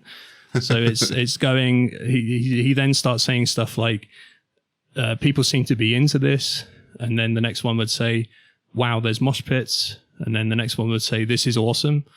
And then by the end of their performance, he was like, the text message was just riddled with exclamation marks, all capital letters. It was like, you need to see these guys live. This is amazing. Yeah, thank you so much for telling me about this. I was like, you hated them 5 minutes ago. He's like, I don't care. So yeah, it was, but for me, like at the same time, like I was so happy that everything had gone well for them with that audience. I'm going to try not to get emotional here. In my mind, all I could think about was there were, excuse me. Take your time. It's okay. There were 3 little girls who were basically in front of thousands of people who were there to hate them. And they made it through. They won them over. They stood their ground. Right, they turned them around. And that was, for me, it was just mind blowing. I was like, okay, if they can do it, I can do it too. Like I'm in this world of hell right now, and I need to get out of it. So what can I do to improve my situation? How can I be a Japanese schoolgirl in front of a field full of people who are there to hate me, and make it out on the other side and win my life back, basically. That was where the butterfly came out. Yeah, Nemo in the chat right now is saying he had no idea that they were booed at any point. I guess it may have been just the people that he was with, or hyperbole on his part, but I had the impression that they were not being well received as soon as they'd gone on the stage. Mm-hmm. Well, and I could imagine, I mean, like, much in the same way that someone sent you the link saying, look at this ridiculous group, there may well have been people who went to that show specifically, to see the ridiculous group. Right. Yeah. They have characteristics, like if you describe them, they have characteristics that you might think, oh, well, okay, this is a band by committee trying to make a bunch of money. Mm-hmm. Yeah. And it's kind of none of those things, but I can see how the audience might be all ready to boo them. Yeah. Though it just seems like, how do you boo these 3 little kids? Well, you forget that, well, I don't know if you're even aware of this. So the UK kind of has a history of this kind of thing. So there was a group, a couple of girls who terrorized the pop charts in the 90s called Daphne and Celeste. And I can't remember if it was Glastonbury or it was some big event. It may have been Leeds and Reading, I'm not sure. But people were literally urinating into their Evian water bottles and throwing them on stage and slinging rocks at them and all kinds of stuff. It was like a big deal. And Keanu Reeves had a group, Dogstar 5, I think they were called. He also had a similar thing when his band went on stage. People were just like, you suck, get off the stage, have some pee. So, yeah. I mean, that's not to say that the UK audiences are savages, not by any stretch of the imagination, as I'll tell you later. Like, they're some of the most loving people you could ever meet. But as with all mass gatherings, there's always one or two bad apples who have to spoil the fun for everyone else. Right. So Baby Metal plays Sonosphere. Yeah. You're homeless. Yeah. Still, You're inspired. I am. Where do you go from there? So around this time, I started to get a little bit of work here and there. So I was able to, pay back my mounting debts and give money back to people who'd helped me out here and there, buy food for people. But I was only treading water, and the work was never permanent. So I never knew. It was kind of like this false security. I'd got into these roles by basically thinking like, okay, I have this fuel under me right now to inspired by Baby Metal. Like I need to really up my game in trying to get work. That went to a next level thing, and I'll talk about that in a bit. But yeah, at that point I was like, okay, I can kind of take care of myself for a little bit. So I found someone who wanted to buddy up and get an apartment. So I for the first time in, I think at this point it had been like 2 years, maybe 3 years, I had something that I could permanently call, or relatively permanently call mine, like a home, which was an experience in and of itself. But this person was not the easiest person to live with, which then became its whole other set of problems for me to deal with. I was having to deal with the psychological torment of having to deal with someone who was not particularly pleasant, especially after they'd had a drink or two, which led to multiple arguments and screaming and slamming doors like a petulant child. Oh. But yeah, it was not fun. But you're off the street. Yeah. I'm off the street, that's true. But it's I'd got the arms and legs kind of jammed on the walls, and I was like, okay, I've stopped the free fall, but I'm still in this massive hole. How am I going to get out of here? So you're kind of bouncing around between temporary jobs for a couple of years after Sonosphere, but you have an apartment at this point. Yeah. It was pretty much that way until 2017, but I don't want to get too far ahead. Sure. Well, let's fast forward then to 2016. Baby Metal plays Wembley Arena. Metal Resistant comes out. Yeah. And I think, just to peel back the curtains a little bit, Wizard of Oz style, I think this was what kind of led Kevin to message me about coming on the podcast to talk about this. Because when Wembley played on YouTube a few months back, that was when I started to talk about this. I was like, oh, I remember when Wembley happened. This is the story. And he's like, dude, like this is pretty harrowing but fascinating at the same time. So yeah, so basically I'd had an argument with this person, and I just threw everything I had into a bag. I still lived there, so I knew that my stuff would be relatively safe. He wasn't going to sell it on eBay or throw out a window and trash it. But yeah, I just took what I could. I was like, okay, well, I've done it before. I can do it again. So I went and found a underpass, and I just sat there. And then the guy who had been at the Sonosphere performance starts texting me, and he's like, dude, did you know that Baby Metal were here at Wembley? I was like, get out of here, they're in the UK. He's like, yeah, man, I'm here, like this is awesome, the crowd is awesome, and I'm going to enjoy the show for both of us and all this kind of thing. And it broke me. I was like, okay, they're playing this legendary venue here in my home country, the capital city, like the girls have come far, I'm still here. It was very distressing. And then I was getting again the text from him, this is amazing, this is awesome, I'm so glad you put me onto this band, all this kind of stuff. And I was like, okay, just keep pouring that salt in the wound, my friend, like just right. I'm under an underpass, it's hammering it down with rain, I have no money to get anything to eat. What can I do? And then I got another text from a friend, and she's like, oh, I'm going to put the kids to bed, do you want to come over? I can't remember how she found out, but I think she must have called the house or something, and then the guy had said, oh, Toby's not here, he's disappeared. And she lived not too far away, so I grabbed my bag, walked over there in the rain, and I sort of saw the kids, saw her, talked to her for like 5-6 minutes, and then she went upstairs to put them into bed. And I was in the kitchen where we'd been having coffee, and there was like her kids' plates were basically there, and they still had tons of leftovers. There was a couple of cold chips and some fish fingers and some baked beans. And at my lowest point, I just scooped all that into my mouth and then felt hideous shame and mortified. And basically, I've stolen food from children, even though they didn't want it anymore.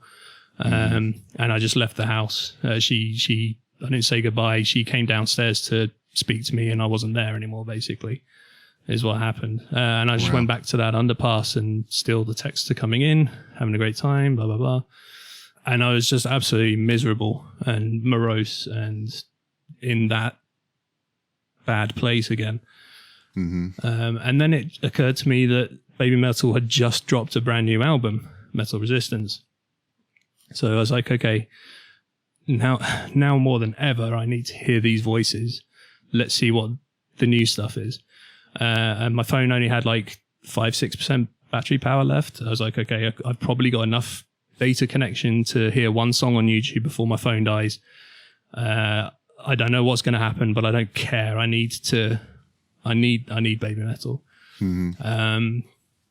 So I pulled up YouTube, and I just picked a random song. I didn't know what I was looking at, and I just hit Metataro. And that song just filled my ears with delight, just sheer unbridled joy. And I guess it was fate again. Like I was basically hearing a song where not just Sue's voice was on there, but I could hear Yui singing, and I could hear Moa singing. And yeah, it was, I don't know. I just remember just weeping and just loving that song. And that's why that song will always remain my favorite song on that album. Yeah, it was quite the experience in a life full of experiences. Right. So I presume your phone dies. You listen to Metataro. You're under an overpass. BABYMETAL's playing Wembley. Yeah. I curl up with my little bag, sleep under the underpass again. And then I woke up and I was just like, right, I'm done with this. I need to see BABYMETAL live. My life literally depends on it at this point. That is my one true north, my touchstone. Like, seeing BABYMETAL live is what's going to get me out of this, come hell or high water. So I marched back home. I didn't literally kick the door in, but I wish I could say I'd kicked the door in. Grabbed my charger, got changed for work, went into the office, charged my phone up, and was listening to Metal Resistance on YouTube through my headphones at my desk. And I was just not prepared for when The One came on. My lip was just trembling at my desk. I was like, I'm about to cry in front of all my colleagues. This is not cool. I'm just a temp. Like, I have no right to cry in front of people.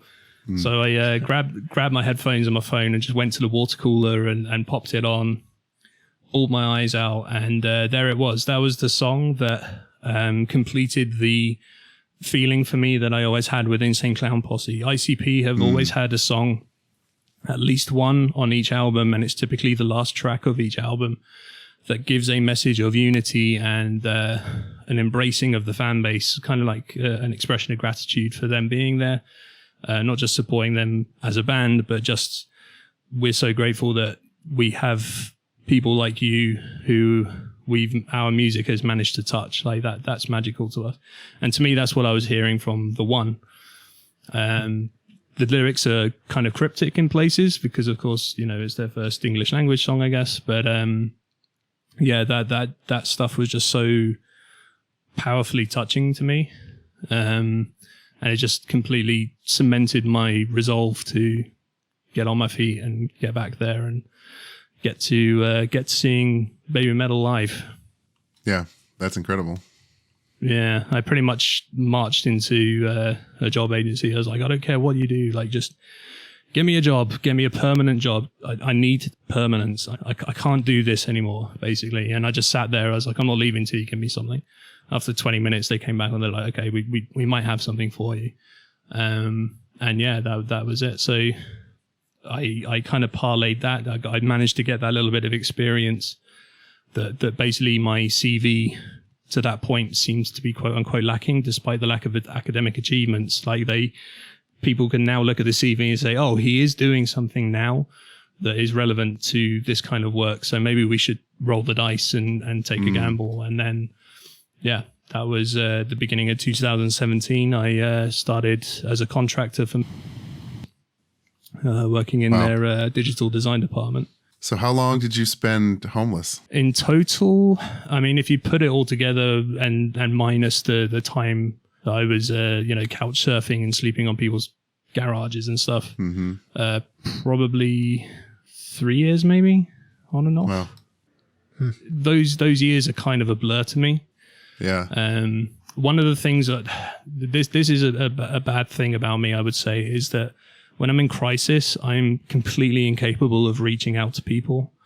But I am unusually adept at putting on the facade that everything is hunky-dory. So people who would check in with me would be like, hey, how's it going? I was like, oh, I'm totally awesome. All this stuff is going on. Sure. And then behind the scenes, I was just like a complete mess. And my mental health was just torn to ribbons. But I was still able to put on this happy face and make people feel reassured that I was okay. Right. When I really wasn't. Would you say Baby Metal saved your life? I mean, that is a big question, isn't it? I would say, yeah. Indirectly, I would say yes.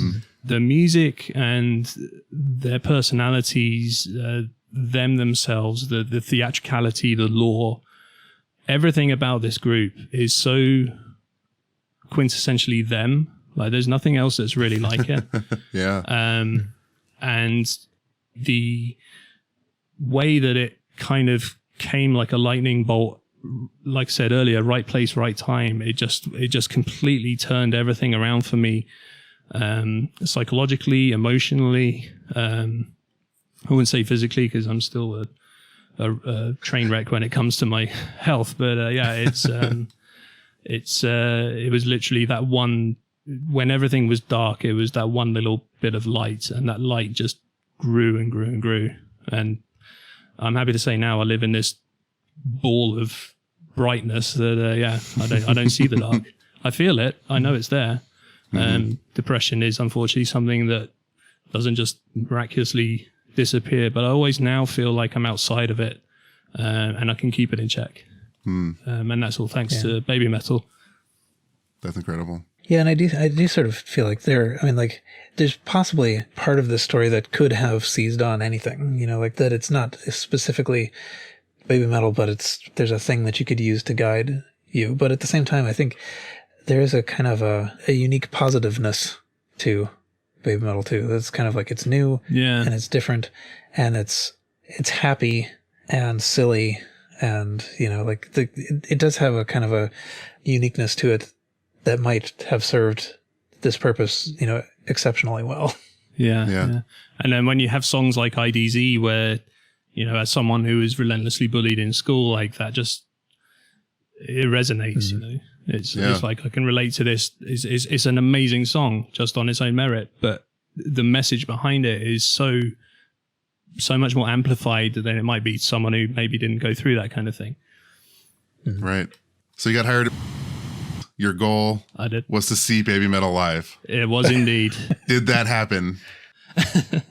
I'm thrilled to say, Brixton Academy 2019. The Fox God said, "Here you go, man. You've done it. You made it. Here's a ticket to the show." Yay! It awesome. was it was. I just holding that ticket, like I was physically trembling. I was like, I can't believe this is happening. Like, I basically, can someone wrap me in bubble wrap for the next 9 months while I'm waiting to get to this concert so I don't die? Like, I need to be here for this.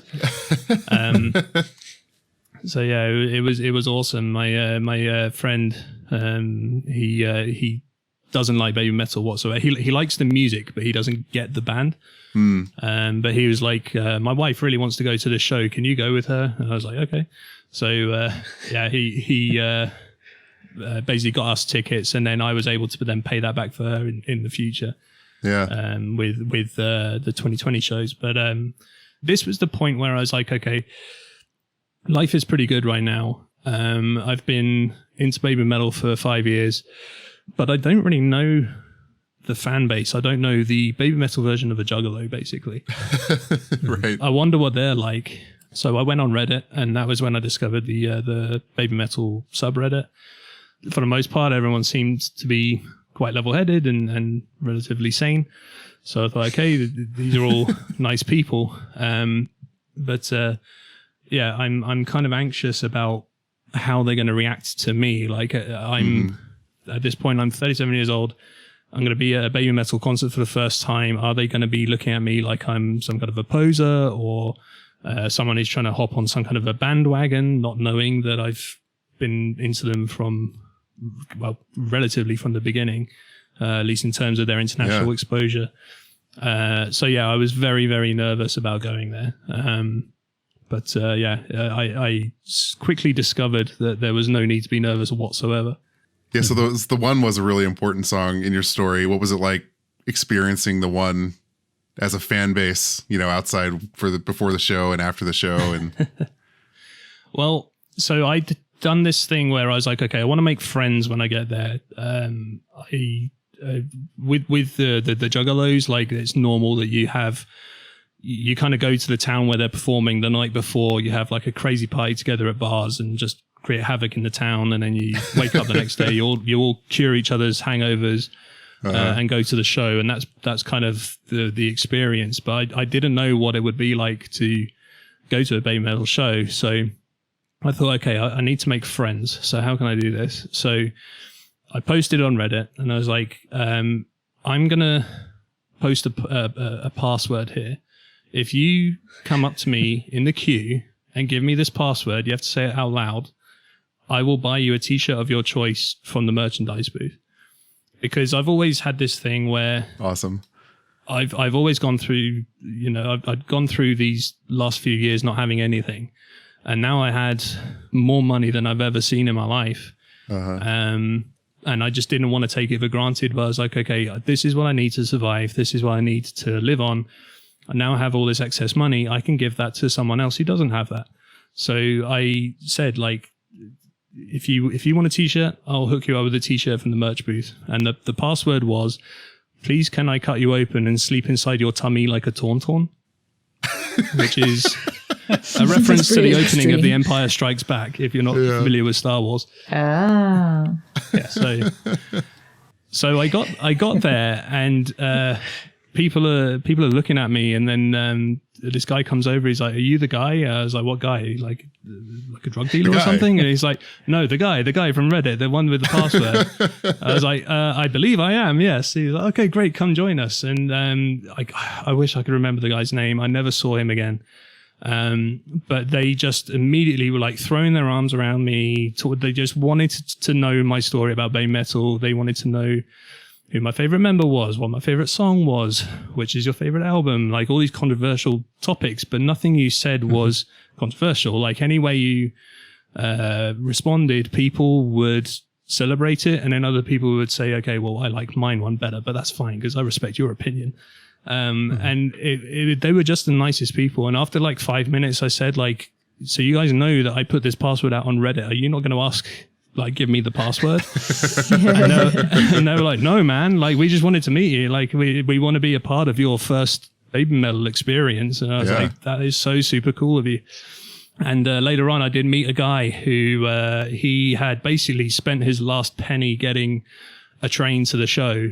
He had no hope of getting any merchandise whatsoever. He was also, it was his first Baby Metal show, and I was talking with him. I was like, do you know what the password is? He's like, yeah, I do. I was like, come on, man, say the password. He's like, can I sleep inside your tummy like a tauntaun? And like this guy who was behind him was like, no, I almost said it. I was like, I'm sorry, he won. So yeah, we went into the show together, him and my friend Haley, and we went to the merch booth. I was able to get him the t-shirt he wanted, and then I also, because I knew he didn't have any money, I was able to just get him drinks from the bar and all that kind of thing. And that's awesome. Yeah, we were in a crowd full of kitsune waiting for Baby Metal to take the stage. It was a magical experience. Yeah, I'd be remiss in not asking what was your first show like after everything you've been through? I just remember, so another thing I posted on Reddit was someone had asked once, like, what is your favorite Baby Metal moment? Mm-hmm. And for me, it was the second that the lights went down and just before Baby Metal came on stage at Brixton Academy. Yeah. I realized I had like this feeling that Baby Metal don't know I exist. I'm just a face in a crowd. But because they exist, I feel like I've become a better person. And it was that moment where that was my favorite Baby Metal moment. And then the lights came on. I saw Rio with Something to Prove because she'd only been seen by an international audience, I think the day before at Glastonbury. I saw, the grace and elegance of Sue. I saw that smile of Moa's, which, can obliterate entire continents with cuteness. Like they just came on stage and the music started and I was just there with a massive smile, like a Richter's grin for the entire show. There was an interesting version of The One was performed, which I'd never heard before. It was the live version they do with the piano and it kind of slowly builds. So I remember just like crying during that. And then I looked and then there was a girl who was next to me who turns out, I found out about 9 months later, there was a fan from Scotland called Amanda. And like we reconnected at the London show in February this year. But yeah, we were both really feeling that song. And like I said earlier, Starlight is my favorite Baby Metal song. And seeing that live and that interpretation of it, because I think it had a different intro as well. That was incredible. And then Syncopation happened as well. Like that was another mind-blowing moment where I was like, I can't believe I'm the first person in this country. Yeah. That was amazing. And I knew, I actually did see Callie was there and I knew who Callie was, but I was like too intimidated no, I didn't to go see you then, did I? No, exactly. But we met each other at the London show.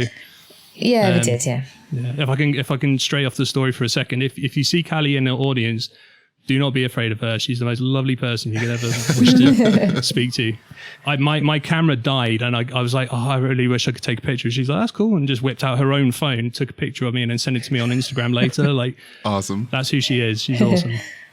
So yeah, that whole concert, that whole night, I came out and I was just vibrating with just life. I felt like I felt like I was breathing oxygen for the first time in half a decade. Like it was an experience.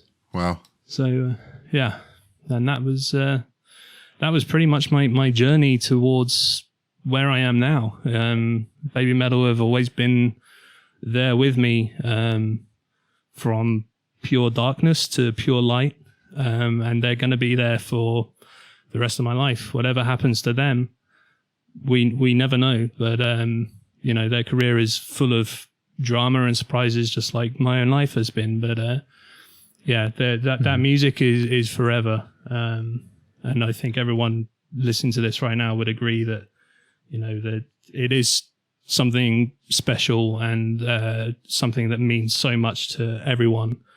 We are forming bonds and friendships and these crazy paths through life that none of us would have ever been able to obtain were it not for these, young women from Japan who just came out one day and started rocking the house. It's a beautiful thing. Yeah, your story is just really inspiring and just incredible. I was floored. The first I really little bits, appreciate that. The first little bits that you shared with us here on Discord, and I knew I had to get you on the show because I think it's really just incredible and inspiring. No, I really appreciate it. You've experienced more in is. 37 years than most people will experience their entire lifetime. Yeah, definitely.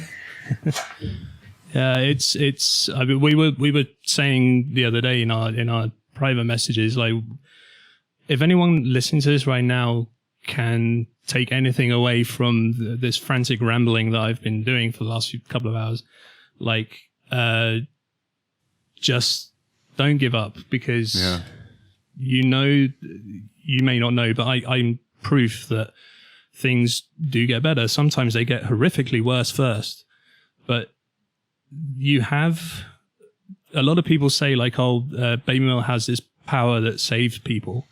That power is actually within you. It's just Baby Metal is providing you the key to unlocking that potential, and to help you. Just they will take your hand and they will pull you out of that darkness and get you to a better place where you can become a better person. You could continue and be a worse person if you want. That's on you. You know, who are we to disagree with your choices in life? But yeah, just Baby Metal will never let you down, and the one has always got your back. And that's the PS that I can give to this. Like, I just appreciate everyone listening right now.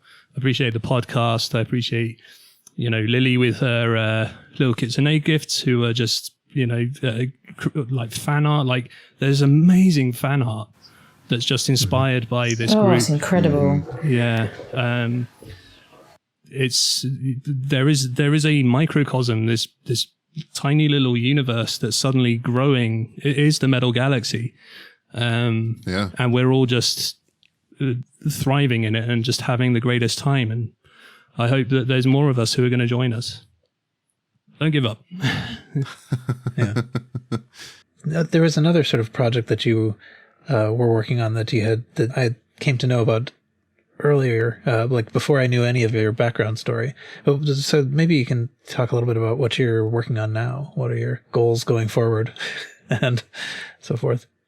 Oh, I'd actually completely forgotten about that. So thank you for bringing that up. There's actually two things I could talk about.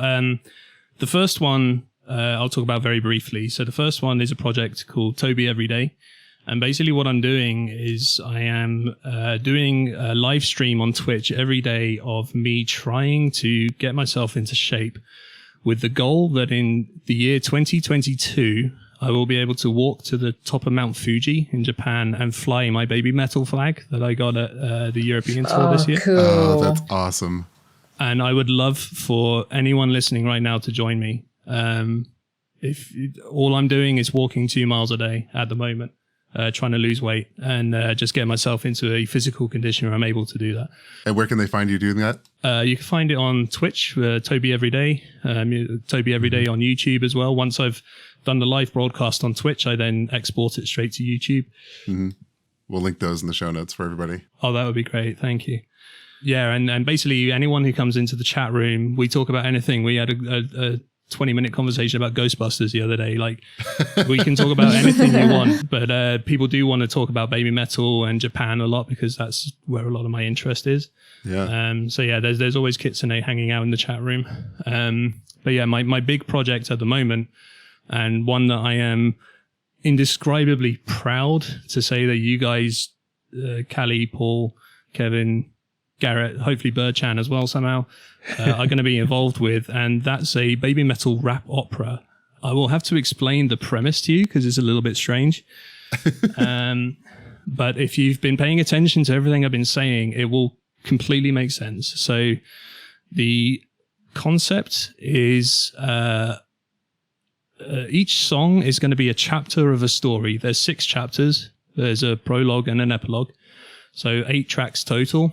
And each chapter, each song will tell a snippet of a story.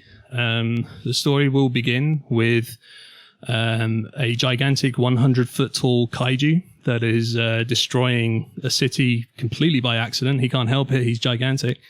And then he will go through a transformation into learning about the good things in life, the bad things in life, and will basically find salvation through the help of 3 angels who are not named by name because I don't want to get Cobra coming after me with say, you're infringing my copyright. But yeah, basically these angels will then bestow the power of the fox god upon this creature, and then yeah, the grand finale will be a celebration of the one. It will be my way of giving back to the people that have I've met through this music. It will be hopefully something that they can just pop on and be entertained by. I am not a musician. I have no training in music whatsoever, but I can write a funny story in lyrical form, and I can put some loops together. So it basically, I'll be telling the story very much like an Insane Clown Posse album, where it will be rapped. There will be no bad language. But it will hopefully just give you something that will be entertaining to listen to if you got nothing better to do. The plan was to have it finished for the Utrecht show that was supposed to happen in June, I think it was. But yeah, life's gotten very bad for everyone in the world right now with COVID-19. So that's kind of thrown a wrench in the works, but the project is still very much alive. I'm still working on it little by little. And the idea will be that whenever I go to a BABYMETAL concert from now on, I'll have flyers with a QR code, and you can just scan that QR code and get the album completely for free. And yeah, you can just listen to it in line. The whole album will only take 25 minutes to listen to, but I hope you guys will enjoy it. Yeah, can't wait to listen to it. Yeah, I can't wait for you guys to be on it. It's going to be really fun. Yeah, it's going to be so exciting. Yeah, can't wait. So yeah, that's my life with BABYMETAL. I just can't wait to see what happens next. It's a very impressive, inspiring story too. Yeah. So, well, I really appreciate you guys giving me this platform to share it with everyone. I hope people have enjoyed it. Yeah, no, thank you for being on and being willing to be so open. Yeah, thank you. Mm-hmm. I very much appreciate it. I mean, that was actually something I wanted to touch on earlier is being bullied. I learned that people can say all kinds of horrible things about you. But if you are just open about anything and wear that stuff like a badge of honor, then no one can take that away from you. So if you are a fan of BABYMETAL, for example, and you're scared that people will ridicule for it, don't be scared, because I guarantee there are way more people out there who will embrace you for it than the three people that are going to point and laugh. It's not for them. They don't understand. That's on them. Like, just enjoy it. Be yourself. Yeah. I can think of no better note to end on. yeah. Yeah, me too. Yeah, I'm actually just trying to figure out it seems kind of trivial in a way to end the episode. I know, I didn't want to. But well, maybe in 5 years' time, I'll check back in and give you a catch up. I'll let you know what happened after this. Absolutely. Yeah, I'm giving everyone a hug. If you're listening right now, I love you. Yeah, same at you. Okay, but I think nevertheless I will end the episode. Thank you everybody for sticking with it in the chat room. It's been really interesting to see the comments go by, and thank you, Toby, for taking us through this really impressive story. No problem. Yeah, thank you. But so that's it for this episode. You can join us on the BABYMETAL Podcast Discord to continue the conversation. Rating the podcast on whatever platform you listen on will help people find it, so please do that. We'll be back here in about 2 weeks. We hope you'll join us then, and until then, see you.